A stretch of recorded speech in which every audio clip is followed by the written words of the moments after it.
ndifuza umutima wa Yesu ngo nduke ngunere kumutura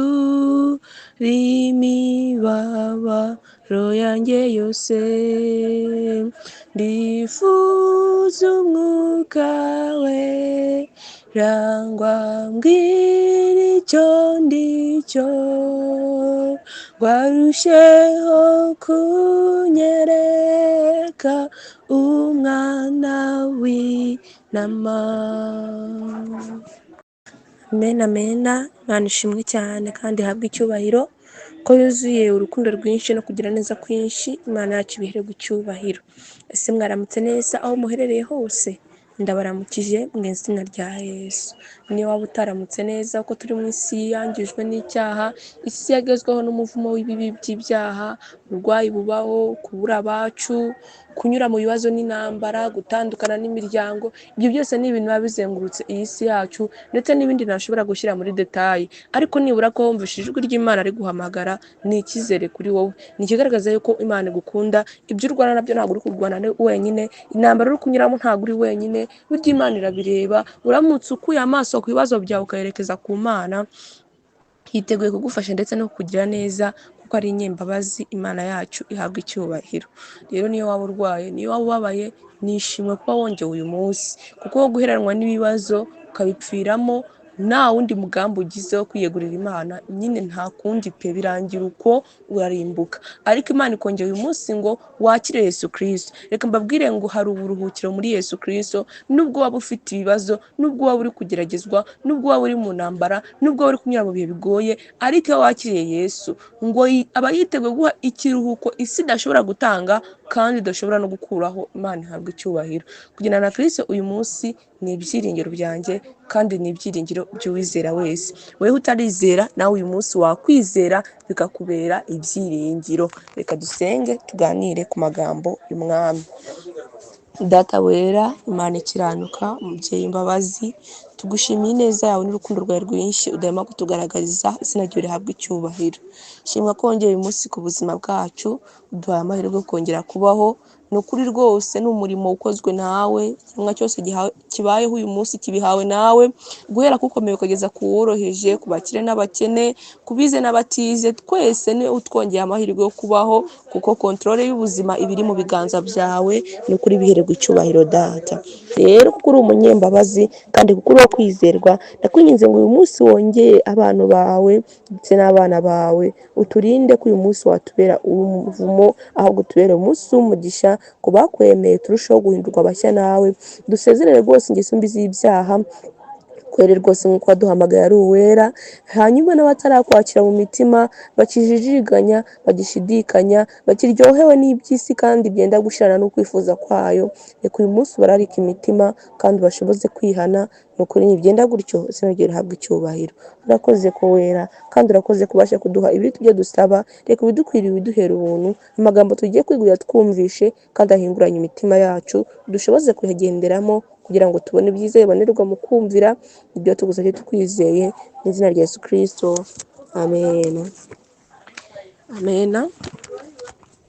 Reka dusome amagambo ari mu rwambere rwa Yohana, urwandiko rwa mbere rwanditswe na Yohana ku gice cya mbere ku murongo waho wa 9. Hari amagambo meza kandi akomeye asobanuye byinshi ku kiremwa muntu cyihana.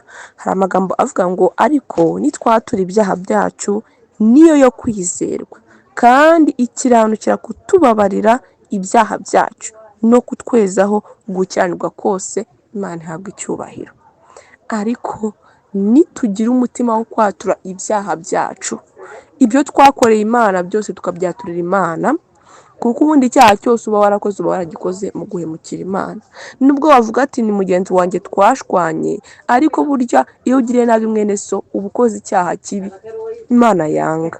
Rero niyo mpamvu ibyaha byose bikwiriye kubanza kwaturirwa Imana. N'icyo ukwiriye kwatura mugenzi wawe ukakimwaturira, ariko Imana yamaze kukikubohoraho kubw'ubuntu bwayo. Ngo ariko nitwatura ibyaha byacu niyo yo kwizerwa kandi ikiranukira kutubabarira ibyaha byacu no kutwezaho gukiranirwa kose. Imana ihabwa icyubahiro. Imana irabikiranukira kutubabarira ibyaha byacu ndetse ikadukorera umurimo ikatwezaho gukiranirwa kose.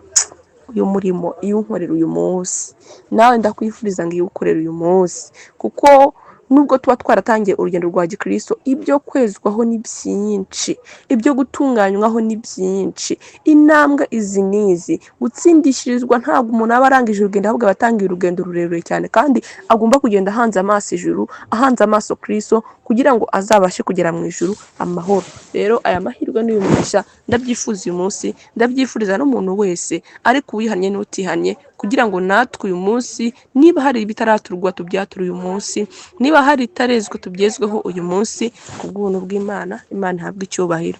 Turi mu Nteguza volume ya mbere, tugeze ku ipaji ya 11 ku rufunguzo rwa gatatu rudushoboza gutangira uru rugendo rwa gikristo. Mwibuke ko twarebye imfunguzo eshatu dushoboza gutangira urugendo rwa gikristo. Urwa mbere twabonye ko ari ukwihana, kwizinukwa, urwa kabiri ni ukwihana, urwa gatatu ni ukwatura. Iyo umuntu amaze kwizinukwa arihana, iyo umuntu amaze kwihana aba agomba kugira gute no kwatura.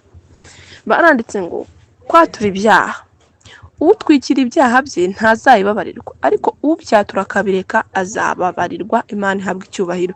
Imigani 28:13. Umuntu utwikira ibicumuro bye ntago azigera ayibabarirwa, ariko umuntu ubyatura, murumva iyi ngingo bongeyeho ni ingingo ikomeye kandi itsinda benshi. Bibwira ko ngo kwatura ibyaha bihagije, ariko kwatura ibintu gahoro bisubiramo burya nabyo ntabwo bibabarirwa. Ariko ubyatura akongeraho ingingo yo kubireka azayibabarirwa. Niba ari byo waturira Imana, niba ubyatuye bireke. Niba ari mugenzi wawe, wigume usubiramo ukora ibintu bibi. Nimba wamwatuye hati burya narakurakariye ndakwanga, none kucyo usubiriye kumwanga. Niba watuye ibyaha ukabireka, nibwo ubona imbabazi zabyo. Ngo ntabwo washobora kwatura ibyaha washobora kwatura ibyaha bye atari kumwe na Yesu. Niyo mpamvu benshi bananiwe kubikora, kuko batari kumwe nawe. Ngizi mfunguzo eshatu zifungura irembo riciye bugufi. Izi mfunguzo eshatu, kwizinukwa, kwihana no kwatura ibyaha, zifungura irembo riciye bugufi. Ngo umuntu wanga guca akabogi ngace bugufi ntiyanyuramo. Nyamara ntawazakira atabikoze. Nta muntu wazakira atizinutswe ngo yihane yatura ibyaha bye, ari icyo akwiriye kwatura bagenzi be, yiyunge n'Imana ndetse na bagenzi be. Kwatura k'ukuri kuraromboreza kukemera ibyaha nk'uko biri, ni gukikira.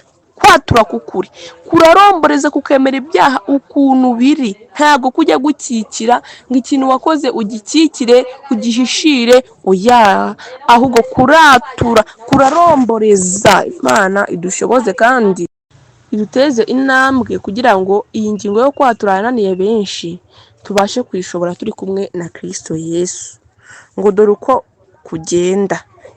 Baranditse ngo hariho ibyaha byaturirwa Imana gusa, kuko ariyo yabimenye gusa. Ibyaha wakoze bikaba nta wundi muntu ubizi, ubyaturira Imana gusa, kuko niyo nyine yabimenye. Ngo hari ibyaha bibwirwa ababikorewe n'Imana gusa. Ukaba ufite umuntu wahemukiye, uwo nguwo nyine biba bigomba kubwirwa uwo ndetse n'Imana. Ukabyaturira Imana, ukabisabira imbabazi, ubundi ugatera intambwe ugasanga mugenzi wawe wahemukiye, wabwiye nabi, wibiye ibintu, yagutije ibikoresho ukabiherana, wabitoye watakubwiye ukabiherana. Ibyo mbese ukajya kumubwira ati rwose mugenzi wanjye, burya cya kintu watatse. Urugero nk'umuntu ugize kuvuga ati, wenda reka ne gutanga urugero naza gutinda, ni umuntu wigeze gutanga ubuhamya avuga ati mugenzi wanjye ishoka ye yayitaye mu murima wanjye, ndayitora ndayikoresha igihe kirekire. Ataka ishoka sinayitanga, ariko igihe umwuka wera yaramurikiye umutima w'uwo muntu, yafashe yashoka imaze igihe kinini na nyirayo yarabyibagiwe, aramubwira ati burya yashoka ninjye wari uyifite. Urumva ntabwo yayibye, ariko yarayitoye, yumva n'uyitaka ntiyagera gute niyayitanga. Urumva mbese ugomba gusanga uwo bikorewe ukamwaturira, binashoboka ibyo bintu kibifite ukabisubiza ukabitanga. Kandi ugomba nyine kwemera icyaha kuko kiri ntagomba kugikikira. Ngo hariho n'ibyaturirwa mu ruhame ku mugaragaro n'Imana, n'ibyaha byakorewe mu ruhame ku mugaragaro ukwiriye kubyaturira abantu wabikoreye ukwiriye kubyatura Imana ukabisabira imbabazi ndetse n'abantu wabikoreye. Ngo ibyaha nk'uko byakozwe byerurwe ntibikikirwe. Niba warakoranye n'umuntu mwiba ugenda umugavura wivuga ngo nitoreraga udufaranga, bivuga uko biri, ntubikikire ubyerure. Ngo ikintu cyose kivugwa nk'uko kiri mu izina, ikintu cyose umuntu yakoze akivuga nk'uko kiri mu izina, nubwo ingaruka zaba urupfu. Ikintu cyose umuntu yakoze akivuge, niba wararoganye, niba warasambanye, niba ari ibiki simbizi, ibyo umwuka yarakwemeza nibyo. Ariko ngo ikintu cyose kivugwe, niba uri kukibwira Imana, niba uri kukibwira mugenzi wawe wagikoreye, niba uri kukivugira mu ruhame abo wagikoreye, ikintu cyose kivugwe nk'uko kiri ntigikikirwe. Ngo nubwo byaba biri bugusabe gupfa, kuko hari ibintu uri buvugwe kuvuga ati no gupfa byasama, kuko nyine tuvugana akambere mbi ugasanga umuntu yishe undi cyangwa se yarogeye mugenzi we. Rero kuba yabivuga kumva bari bumwica, ariko baravuze ngo nubwo byaba biri bugusabe ko ingaruka zaba urupfu, ngo cyangwa kwishyuzwa ibirenze ibyo udafite, ukaba waranyereje amahera menshi cyane, amafaranga arenga n'ayo ufite, mbese ubona udafite n'ubushobozi bwo kuba wabona. Niyo byaba biri bugusabe kwishyuzwa ibintu birenze ibyo udafite, Yesu azabyishingira kuko ari we ubidusaba. Imana ihabwa icyubahiro. Yesu Kristo, wegenda watura ibyaha nk'uko wabikoze, ntubikikire ubivuga uko biri, ubundi Yesu niwe uzakora, niwe uzabyishingira, kuko niwe ugusaba gukora uwo murimo wo kwatura ngo yunge n'Imana ndetse na bagenzi bawe. Imana ihabwa icyubahiro. Mbifurije kujyana na Kristo uyu munsi, ariko wikomeza gutwikira ibyaha byawe, wikomeza gutinya gutera intambwe ngo usange mugenzi wawe wahemukiye umwaturire. Buriya nimba hari ubutumwa bwiza bubaho kandi bushengera umutima, ni ukujya kubwira umuntu ko wamuhemukiye ariko ukaba warahindutse, ukaba warakiriye Yesu. Ariko ubundi yakubona ugenda ufite ibitabo, ugenda umanitse amaboko ubwiriza, yemwe yumva umutima we ubabaye, akavuga ati se nk'aba bavuga ibiki n'ibintu badukoreye. Rero kwatura ni ugufungura irembo kuri mugenzi wawe ukamubohora, kugira ngo nawe abashe kuba yatera intambwe yo kwemera ubutumwa nawe uwemeye.